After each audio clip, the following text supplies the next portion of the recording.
Buenos días, buenas tardes, buenas noches. Según la hora en la que vean el presente video, para mí es un placer poderles saludar. Como le indica el título, el día de hoy vamos a ver algunas aplicaciones de diseño, o mejor dicho, algunas posibilidades que tiene el código que nosotros programamos para resolver el método de rigideces. Pero antes vamos a corregir un pequeño detallito en la parte del código que se nos pasó por alto o se me pasó por alto en el video número uno del cálculo de las fuerzas internas, que es precisamente donde estábamos definiendo lo que era el vector de desplazamiento, que es el que tenemos en esta parte de aquí.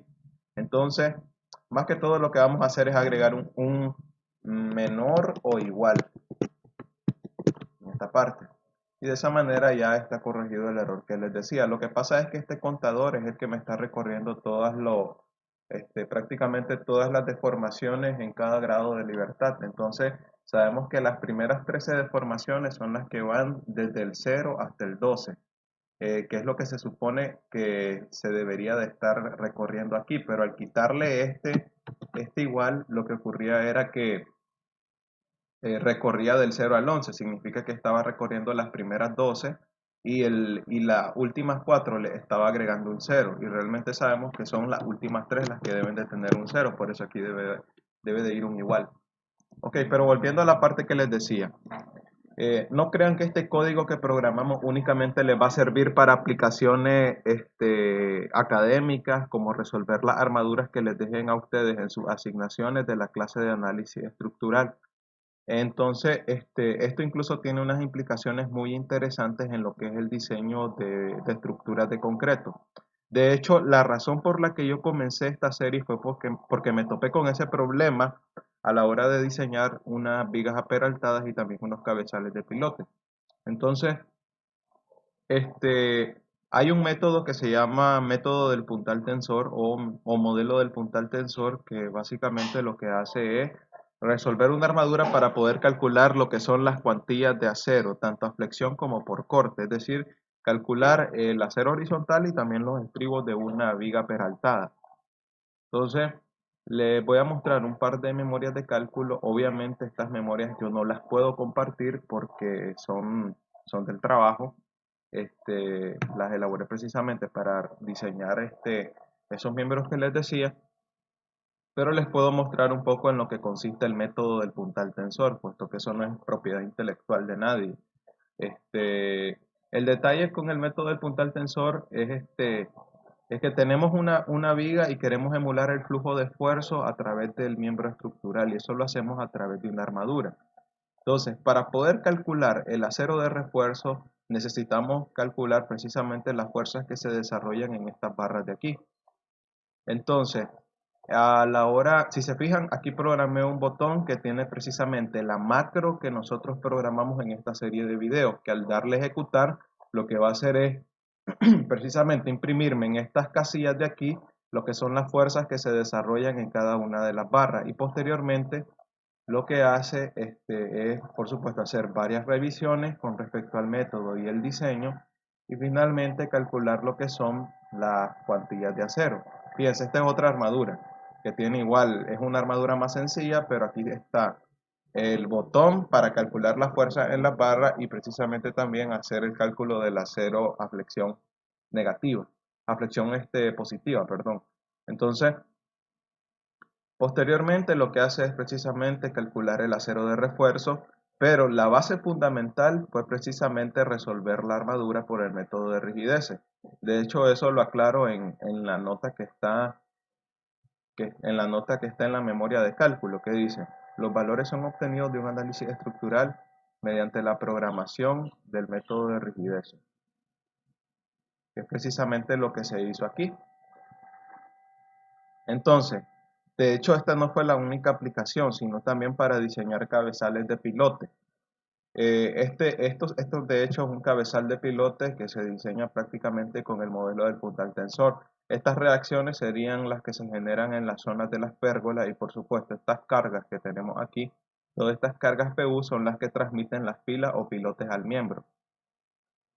Ahora, nuevamente, si yo quiero diseñar este miembro, lo que se hace es precisamente emular el flujo de esfuerzos del elemento estructural a través de un conjunto de barras que forman una armadura. Entonces, para poder diseñarlo, yo necesito, por supuesto, resolver la armadura. Y aquí también lo hago de forma análoga. Si se fijan, aquí tengo el mismo botón programado con la macro del método de rigidez y en esta parte lo que hace es imprimirme precisamente los resultados de los cálculos. Y por supuesto aquí hacer una clasificación a través de una función que es fácil de programar para que me diga cuando esté en compresión o en tensión. Pero el detalle es precisamente eso. Esto tiene unas repercusiones muy interesantes y como les digo, la razón primordial por la que me aventuré a hacer esta serie de videos fue porque me topé con este problema de diseño y me parecía sumamente interesante y miré que tenía muchas posibilidades, tanto a nivel de grado como también en el ámbito laboral.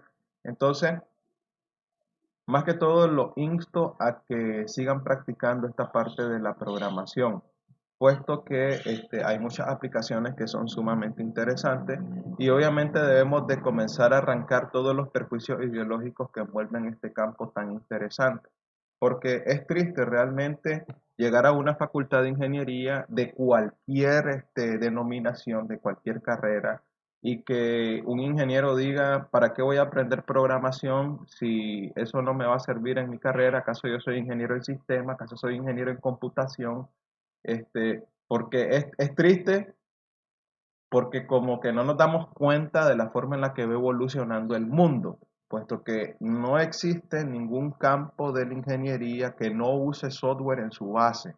Entonces, de igual manera, pues debería de precisamente tomarse en consideración este tipo de aspectos.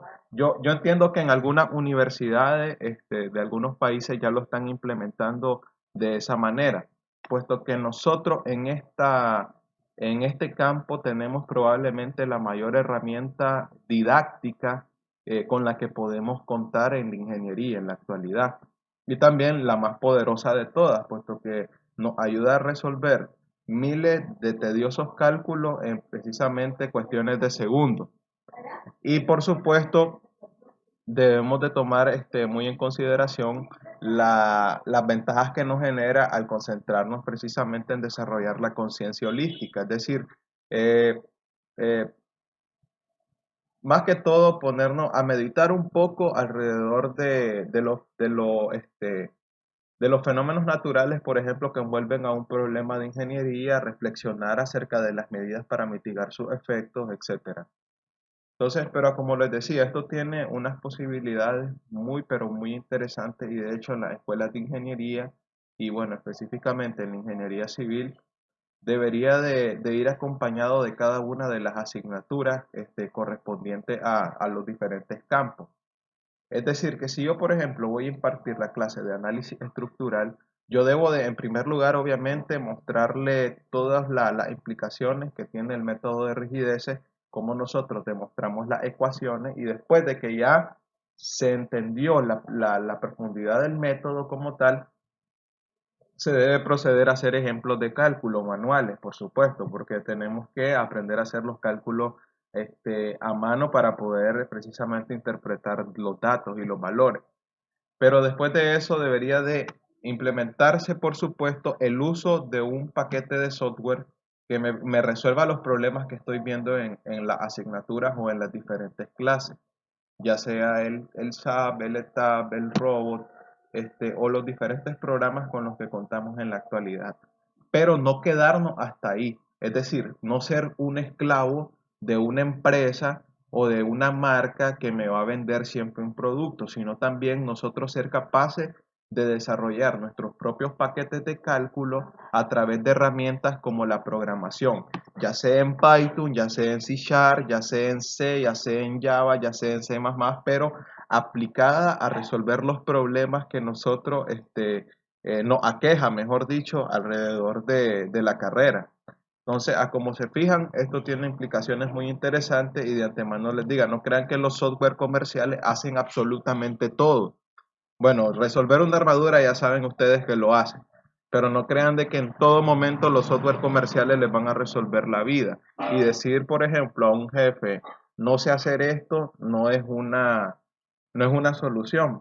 Entonces, y de antemano saber una cosa, que nosotros lo que somos o lo que vamos a hacer básicamente es ser ingeniero, no ser operadores de software solamente. Es decir, debemos de saber resolver los problemas.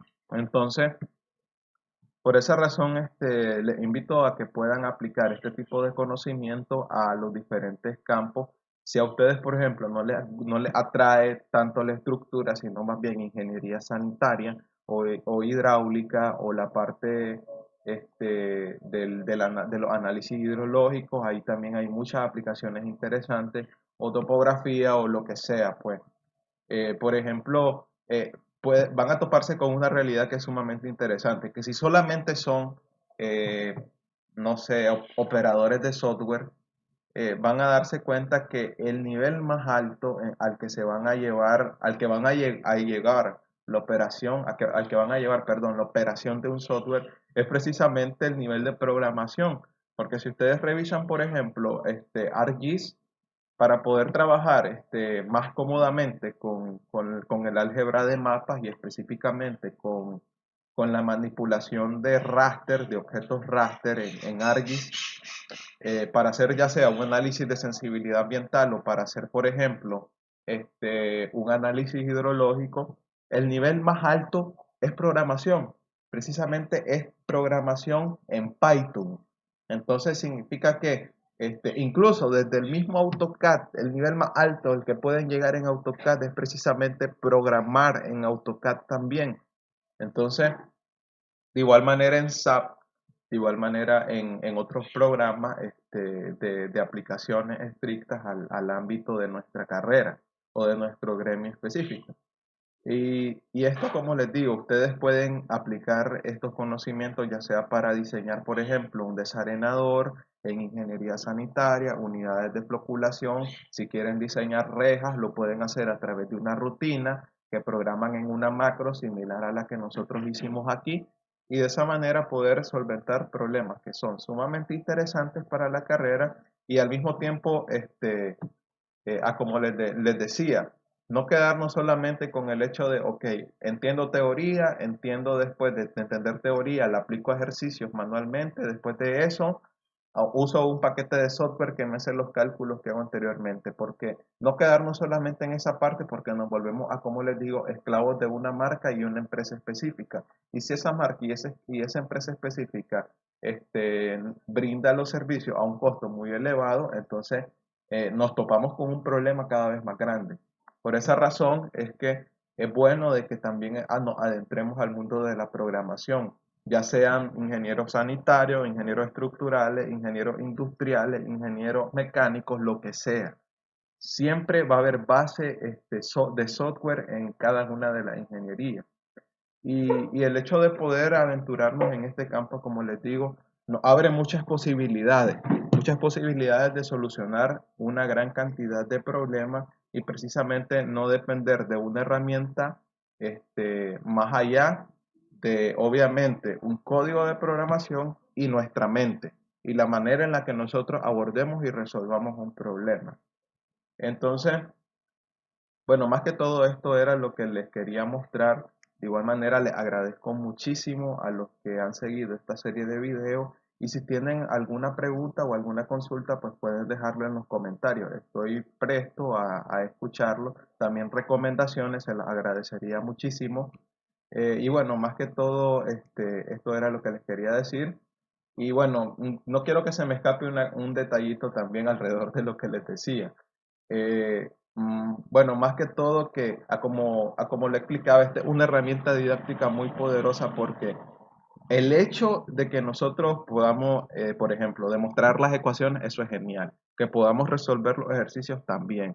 Que podamos usar un software que haga los cálculos de manera automática, ok, eso está genial. Pero que podamos programar un, un algoritmo que me solucione un problema, créanme, esto no se les va a olvidar nunca, porque el hecho de poder programarlo significa que estamos íntimamente relacionados con el método de solución del problema y que sabemos cómo desglosar ese problema en sus diferentes partes.